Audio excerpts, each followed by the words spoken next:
Hello, YouTube. What's up? Today, we're looking at some knuckles from East Coast Knuckles and Billy Trident.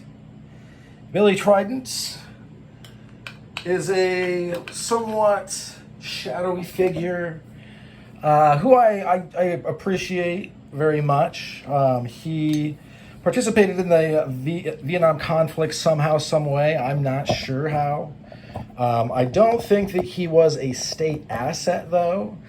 Sorry to play the camera. I'm just saying that I don't think he's a spook. Let's just put it that way. A spook being a CIA person or another, someone attached to a very shadowy government apparatus. But I think, he makes these. He's been making them for a while. Thanks to Gilly's Customs for this koozie. Friend of the show, Gilly's Customs. And he's just a well-known arms dealer. I'm just going to go out. I'm going to say it. I don't think there's anything wrong with that. I think that's just dandy. I don't really care. I respect Kalashnikov more than I do most inventors. And Billy Trident makes some very, very intricate and awesome stuff. I don't know if I'll ever own any of it. Maybe, might be. I don't know. Anyway, you can follow him on Instagram. I'll put his Instagram down here. And I'll also put East Coast Knuckles. Both of those gentlemen are easy to talk to. I will say if you follow either of them, don't be one of those people who give them a hard time. Because I think that there are some people who just, I don't know what the deal is, but especially when it comes to Billy Trident, seem to want to contradict or say something negative, and then like the people that really like him jump in, and it just gets to be a little much sometimes. I feel like, for me anyway. I just want to appreciate people that know stuff and do cool stuff, right? All right. Anyway, so we've got obviously two boxers. These are cast iron. This is a Screaming Monkey, which is an American pattern with rounded tops. I've also seen them called padded tops. What is actually the correct thing to call them? I think either would work. These patterns are not like traditional knife patterns where you're just dead wrong if you get it wrong. There's quite a bit of room for interpretation and wiggle. These have always been kind of taboo things. Even in their heyday, and they're coming back. I mean, I feel, because laws are loosening. So, where I'm at right now, you can carry these without a permit. There's many other places you can do the same. With a permit, it becomes even easier. And I would suggest that you get a permit if you need one or you want one, because these things are neat. So these are boxers. It's been about, this is what I do. So it's been about, from what I understand, 100 years or so since patterns like this were cast in any type of, I don't want to say way, but like back in the day, they did like runs of them and sold them in the Sears catalog, basically. But back in the day, you could buy a Tommy gun out of the Sears catalog, for crying out loud. We didn't have school shootings. It was just people buying stuff and using it, probably. So you see these have what are called projections, I believe. These have projections and those. The aluminum, this was $125. Both these were $150. I got these for half from a collector who I think bought two and then was letting go of the one he didn't like, or like the least, I should say, which is a very collector thing to do. These patterns, or especially this one, you see kind of reflected in modern interpretations like this one, the Pointy Boy from Tactical Gear, aka the Owlman. I think that this channel is the only place he's called the Owlman, but I'm not going to stop. There's real quick on Instagram, I follow some political accounts that will occasionally post, for $8,000 a month, you can buy my silence. I will stop. So if the Owlman wants to send me even a small token of appreciation, I will consider not calling him Owlman anymore. until then. I guess I'll just keep buying his gear, I guess. I don't know.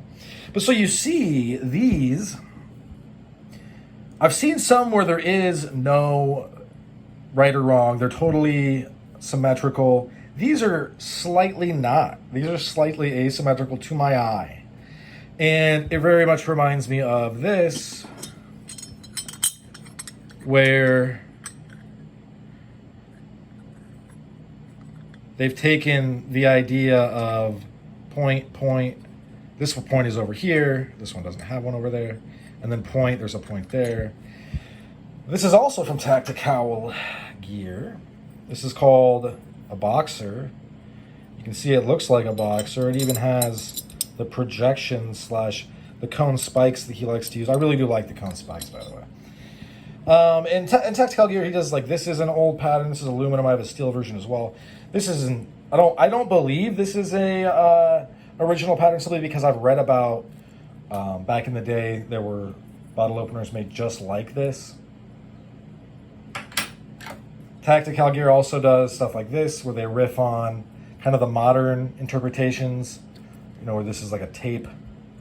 And then he has some of the more... The Tactical Gear guy I happen to know through talking around, you know, asking people. I believe he is an engineer of some kind, so it's not at all surprising that, you know, we have a piston, the thumper, made for thumping people. Yeah, so I got this out because I think it's safe to say, when I'm saying, you know, you start to see the DNA of a lot of these, you know, patterns from past and present. I'm gonna put this guy away now, but so yeah, I like these a lot. I think they're really well done. And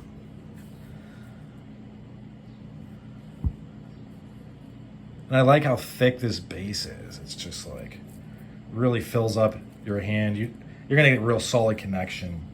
Do I carry these? No. Why? I like them a lot, and I would hate to have them taken away.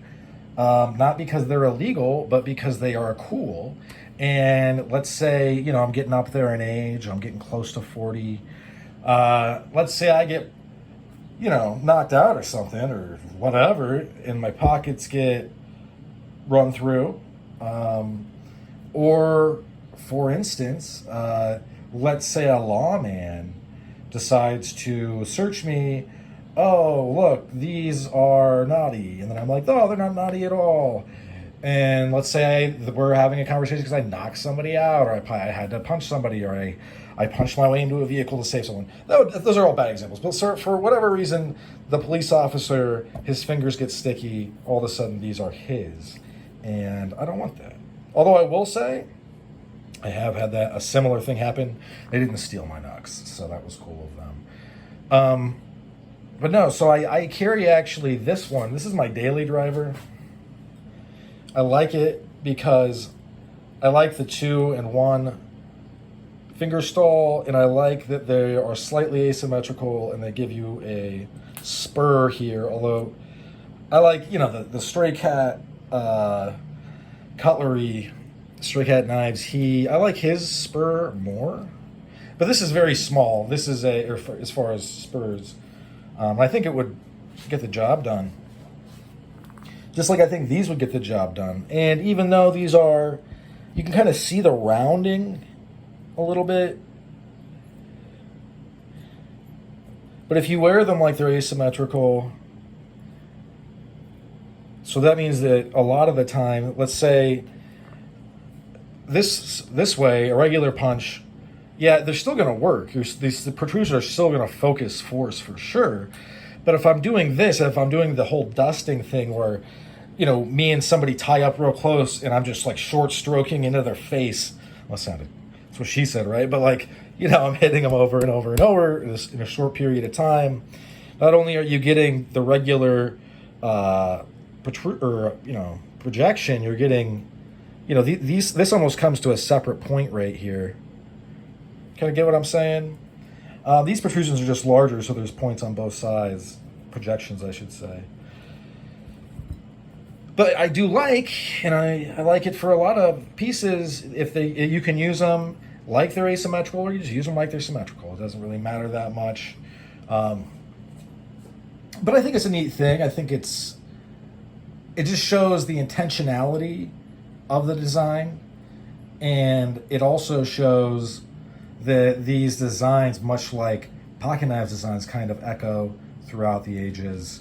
And although in our current epoch these are coming back around, they are not quite in everyone's pocket yet. I know that there's many makers that would love for that to happen. I would love for that to happen.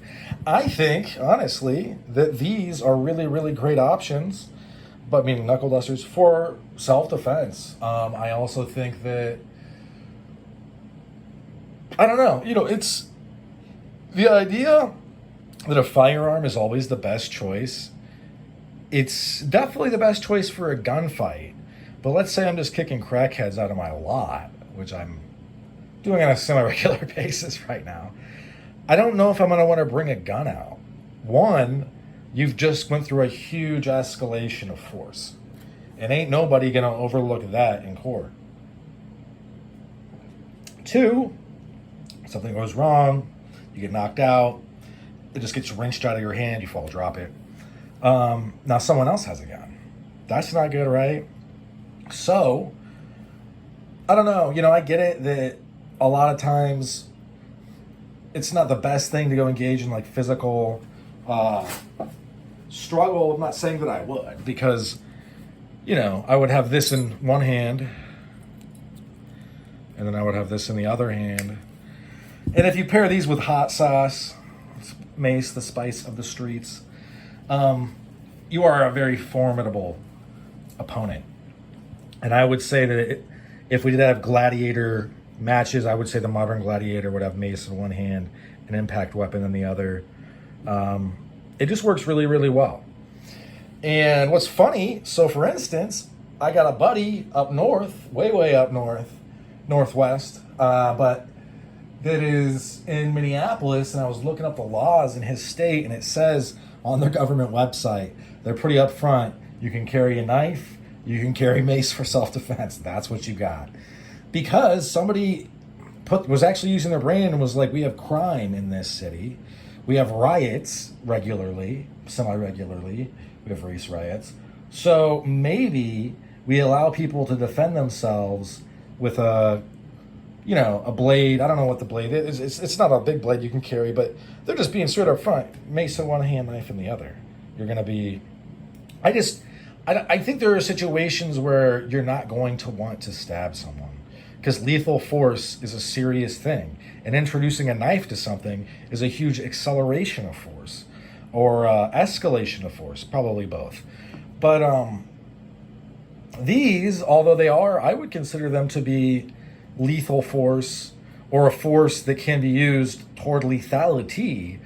I just don't see them as the same thing, because these are really, although, the way I would use them, and I get that, these things are way, way awesome. I'll be using them to save my hands, Also, though, because I don't want to have to carry a lethal weapon, and I don't believe this to be a lethal weapon. If it was, it would be classified as an offensive weapon legally. The reason that we're able to carry them, at least right now, legally in some places, other places with permits, other places obviously, like California, you got to bend the knee and use the leather knuckles.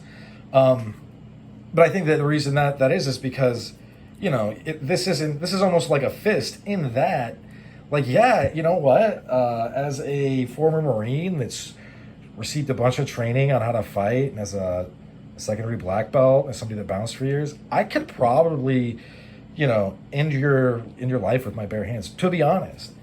I would never want to do that unless it was warranted in, self-defense or in the protection, the defense of others. But the same way I could use this like that, but I don't feel like I should have to potentially break my hand on somebody's head because they decided to be a criminal. That's not my idea of how conflict should be handled. So anyway, I think that's about all she wrote for this one. Thanks for sticking with me to the end. I do hope you folks have a good rest of your day, and keep an eye out for these maybe you'll snag one. All right. Later.